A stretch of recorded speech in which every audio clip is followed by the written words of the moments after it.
Hear and attend and listen, for this befell and behappened, and became and was, O my best beloved, when the tame animals were wild. The dog was wild, and the horse was wild, and the cow was wild, and the sheep was wild, and the pig was wild as wild could be.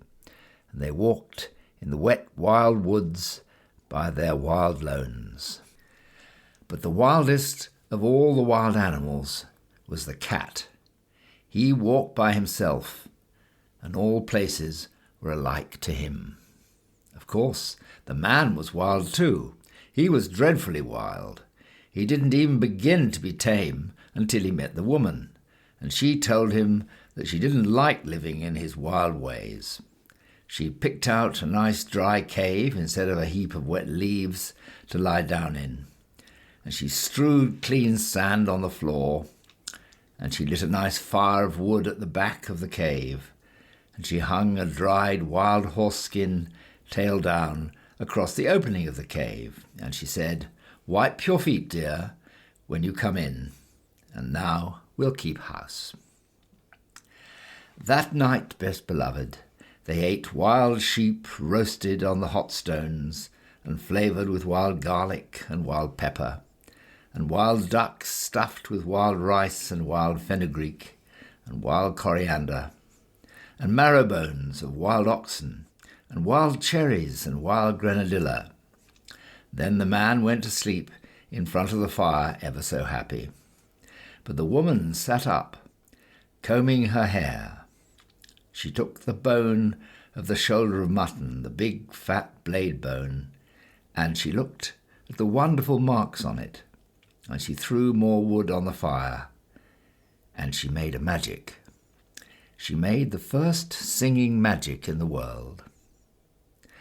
Out in the wet wild woods, all the wild animals gathered together where they could see the light of the fire a long way off, and they wondered what it meant. Then Wild Horse stamped with his wild foot and said, "O my friends and O my enemies, why have the man and the woman made that great light in that great cave?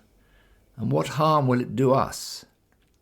Wild Dog lifted up his wild nose and smelled the smell of roast mutton and said, "I will go up and see and look and say, for I think it is good.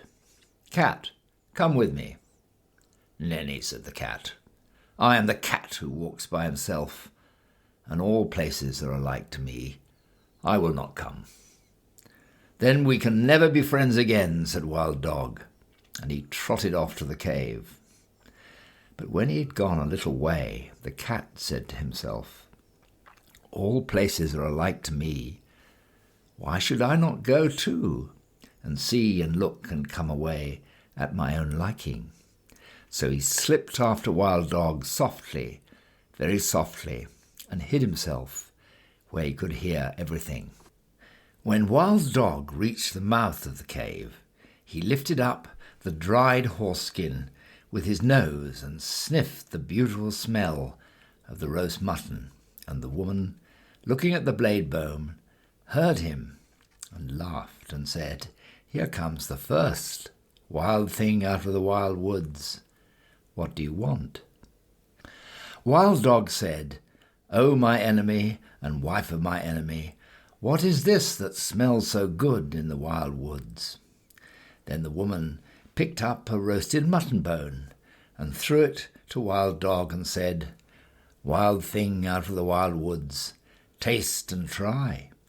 Wild Dog gnawed the bone, and it was more delicious than anything he'd ever tasted, and he said, "O my enemy and wife of my enemy, give me another." And the woman said, "Wild thing out of the wild woods, help my man to hunt through the day and guard this cave at night, and I will give you as many roast bones as you need."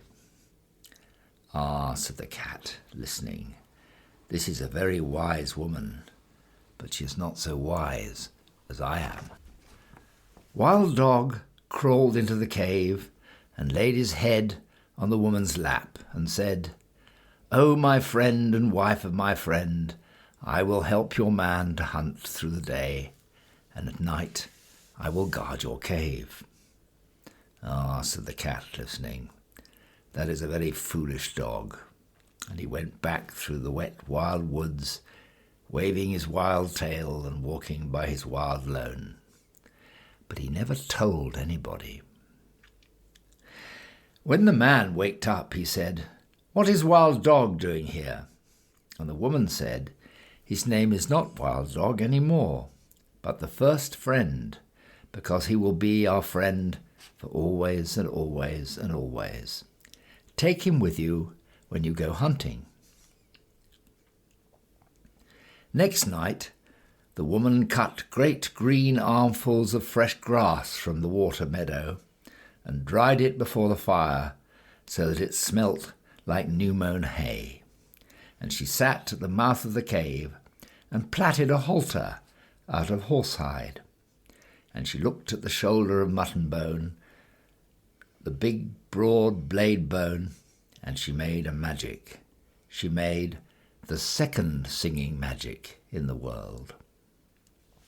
Out in the wild woods, all the wild animals wondered what had happened to Wild Dog, and at last Wild Horse stamped with his foot and said, "I will go and see and say why Wild Dog has not returned. Cat, come with me."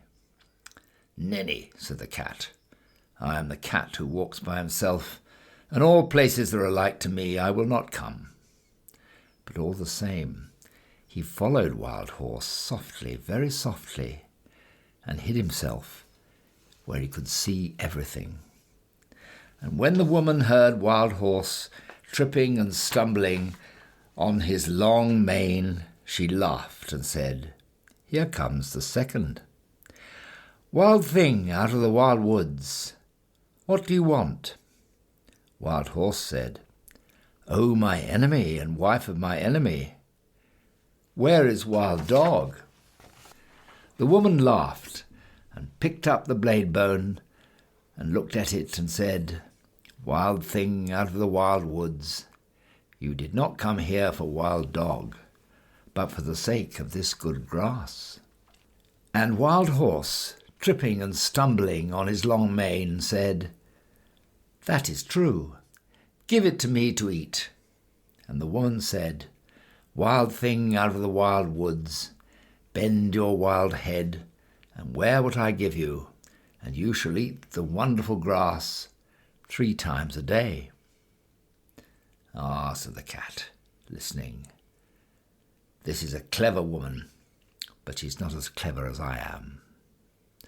Wild Horse bent his wild head, and the woman slipped the plaited hide halter over it, and Wild Horse breathed on the woman's feet and said, "O my mistress and wife of my master, I will be your servant for the sake of the wonderful grass." "Ah," said the cat, listening, "that is a very foolish horse."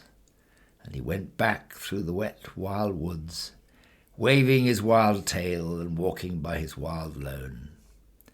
But he never told anybody. When the man and the dog came back from hunting, the man said, "What is Wild Horse doing here?" And the woman said, "His name is not Wild Horse any more, but the first servant, because he will carry us from place to place for always and always and always. Ride on his back when you go hunting." Next day, holding her wild head high, that her wild horns should not catch in the wild trees, Wild Cow came up to the cave, and the cat followed and hid himself, just the same as he had before, and everything happened just the same as before, and the cat said the same things as before. And when Wild Cow had promised to give her milk to the woman every day in exchange for the wonderful grass, the cat went back through the wet wild woods, waving his wild tail and walking by his wild lone, just the same as before. But he never told anybody. And when the man and the horse and the dog came home from hunting and asked the same questions, same as before, the woman said, "Her name is not Wild Cow any more, but the giver of good food. She will give us the warm white milk for always and always and always, and I will take care of her while you and the first friend and the first servant go hunting." Next day, the cat went to see if any other wild things would go up to the cave, but no one moved in the wet wild woods. So the cat walked there by himself, and he saw the woman milking the cow, and he saw the light of the fire in the cave, and he smelled the smell of the warm white milk. Cat said, "Oh, my enemy and wife of my enemy, where did Wild Cow go?" The woman laughed and said, "Wild thing out of the wild woods, go back to the woods again, for I have braided up my hair, and I have put away the magic blade bone, and we have no more need of either friends or servants in our cave." Cat said, "I am not a friend, and I am not a servant. I am the cat who walks by himself, and I wish to come into your cave." And the woman said, "Why did you not come with first friend on the first night?" Cat grew very angry and said, "Has Wild Dog told tales of me?" And the woman laughed and said, "You are the cat who walks by himself, and all places are alike to you. You are neither a friend nor a servant. You have said it yourself. Go away and walk by yourself in all places alike." Then the cat pretended to be sorry and said, "Must I never come into the cave? Must I never sit by the warm fire? Must I never drink the warm white milk? You are very wise and very beautiful. You should not be cruel even to a cat." Woman said, "I knew that I was wise, but I did not know that I was beautiful, so I will make a bargain with you. If ever I say one word in your praise, you may come into the cave." "And if you say 2 words in my praise," said the cat. "I never shall," said the woman. "But if I say 2 words in your praise, you may sit by the fire in the cave." "And if you say 3 words," said the cat. "I never shall," said the woman. "But if I say 3 words in your praise, you may drink the warm white milk 3 times a day, for always and always and always." And then the cat arched his back and said, "Now let the curtain at the mouth of the cave, and the fire at the back of the cave, and the milk pots that stand beside the fire remember what my enemy and the wife of my enemy has said." And he went away through the wet, wild woods, waving his wild tail and walking by his wild lone. That night, when the man and the dog and the horse came home from hunting, the woman didn't tell them of the bargain that she'd made with the cat, because she was afraid that they might not like it. Cat went far and far away and hid himself in the wet, wild woods by his wild lone for a long time, till the woman forgot all about him.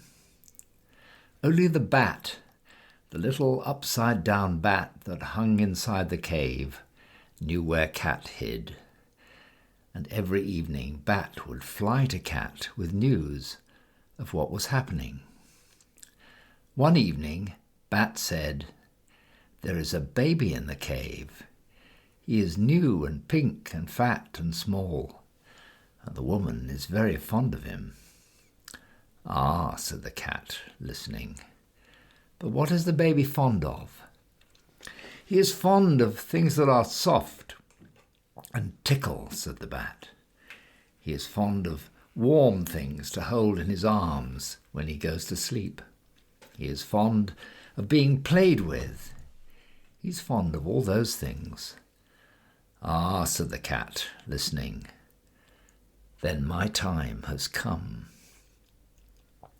Next night, Cat walked through the wet wild woods and hid very near the cave till morning time, and man and dog and horse went hunting. The woman was busy cooking that morning, and the baby cried and interrupted. So she carried him outside the cave and gave him a handful of pebbles to play with. But still the baby cried.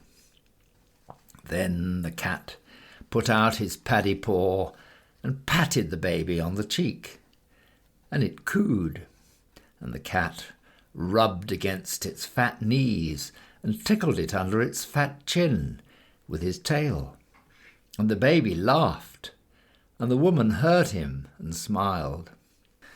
Then the bat, the little upside-down bat that hung in the mouth of the cave, said, "O my hostess and wife of my host, and mother of my host's son, a wild thing from the wild woods is most beautifully playing with your baby. A blessing on that wild thing, whoever he may be," said the woman, straightening her back, "for I was a busy woman this morning, and he has done me a service." And that very minute and second, best beloved, the dried horse-skin curtain that was stretched tail down at the mouth of the cave fell down, whoosh, because it remembered the bargain she had made with the cat. And when the woman went to pick it up, lo and behold, the cat was sitting quite comfy inside the cave. "O my enemy and wife of my enemy and mother of my enemy," said the cat, "it is I, for you have spoken a word in my praise, and now I can sit within the cave for always and always and always. But still I am the cat who walks by himself, and all places are alike to me." And the woman was very angry and shut her lips tight and took up her spinning wheel and began to spin. But the baby cried because the cat had gone away, and the woman couldn't hush it, for it struggled and kicked and grew black in the face.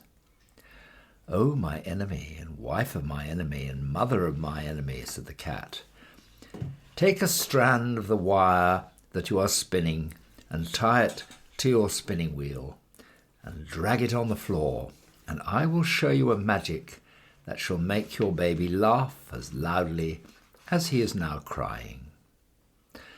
"I will do so," said the woman, "because I am at my wit's end, but I will not thank you for it." She tied the thread to the little clay spindle wheel and drew it across the floor, and the cat ran after it and patted it with his paws and rolled head over heels and tossed it backwards over his shoulder and chased it between his hind legs and pretended to lose it and pounced down upon it again until the baby laughed as loudly as it had been crying and scrambled after the cat and frolicked all over the cave till it grew tired and settled down to sleep with the cat in its arms. "Now," said the cat, "I will sing the baby a song that shall keep him asleep for an hour." And he began to purr, loud and low, low and loud, till the baby fell fast asleep. The woman smiled as she looked down upon the two of them and said, "That was wonderfully done. No question but you are very clever, O cat." And that very minute and second, best beloved, the smoke of the fire at the back of the cave came down in clouds from the roof, puff, because it remembered the bargain she'd made with the cat. And when it had cleared away, lo and behold, the cat was sitting quite comfy close to the fire. "O my enemy and wife of my enemy and mother of my enemy," said the cat, "it is I, for you have spoken a second word in my praise, and now I can sit by the warm fire at the back of the cave for always and always and always. But still I am the cat who walks by himself, and all places are alike to me." Then the woman was very, very angry, and let down her hair, and put more wood on the fire, and brought out the broad blade bone of the shoulder of mutton, and began to make a magic that should prevent her from saying a third word in praise of the cat. It was not a singing magic, best beloved, it was a still magic. And by the cave grew so still that a little wee mouse crept out of a corner and ran across the floor. "Oh, my enemy, and wife of my enemy, and mother of my enemy," said the cat, "is that little mouse part of your magic?" "Oh, gee, no indeed," said the woman.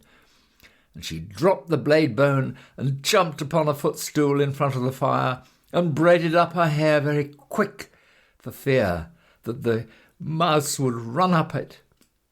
"Ah," said the cat, watching, "then the mouse will do me no harm if I eat it." "No," said the woman, braiding up her hair, "eat it quickly, and I will ever be grateful to you." Cat made one jump and caught the little mouse, and the woman said, "100 thanks.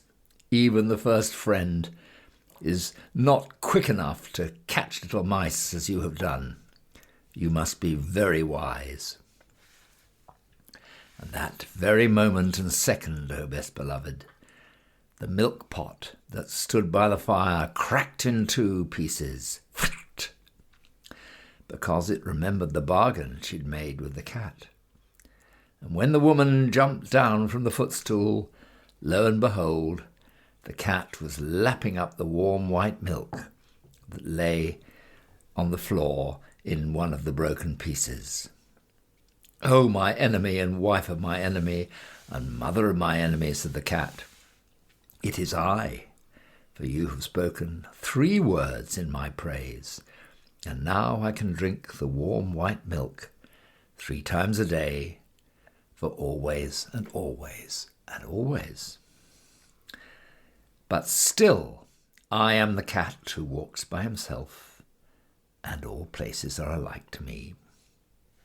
And then the woman laughed and set the cat a bowl of the white milk and said, "Oh, cat, you are as clever as a man, but remember that your bargain was not made with the man or the dog, and I do not know what they will do when they come home."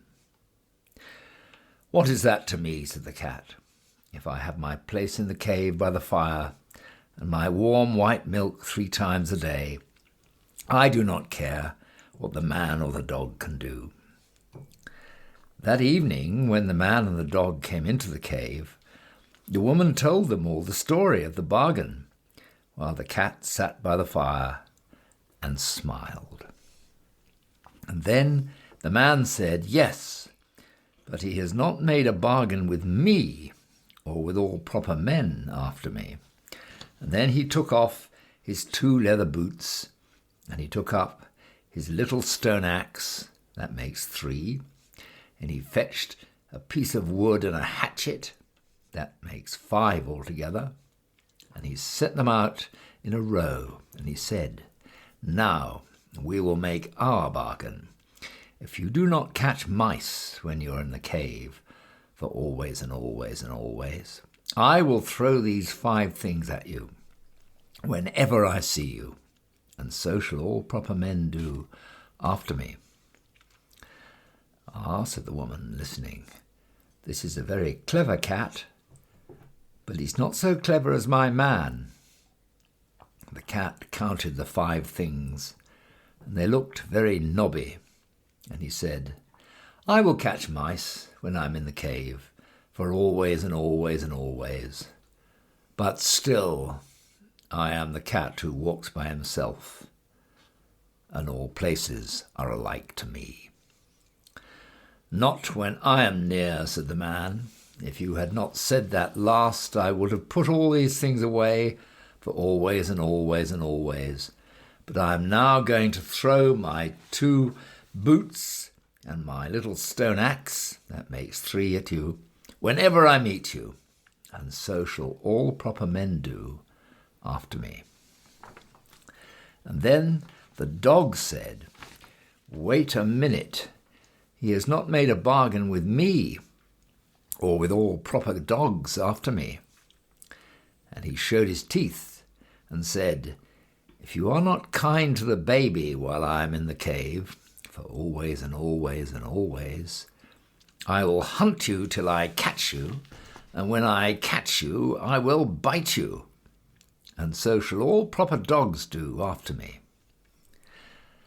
"Ah," said the woman, listening, "this is a very clever cat, but he's not so clever as the dog." Cat counted the dog's teeth, and they looked very pointy, and he said, "I will be kind to the baby while I'm in the cave, as long as he does not pull my tail too hard, for always and always and always. But still, I am the cat that walks by himself, and all places are alike to me." "No, not when I'm near," said the dog. "If you had not said that last, I would have shut my mouth for always and always and always. But now I'm going to hunt you up a tree whenever I meet you, and so shall all proper dogs do after me."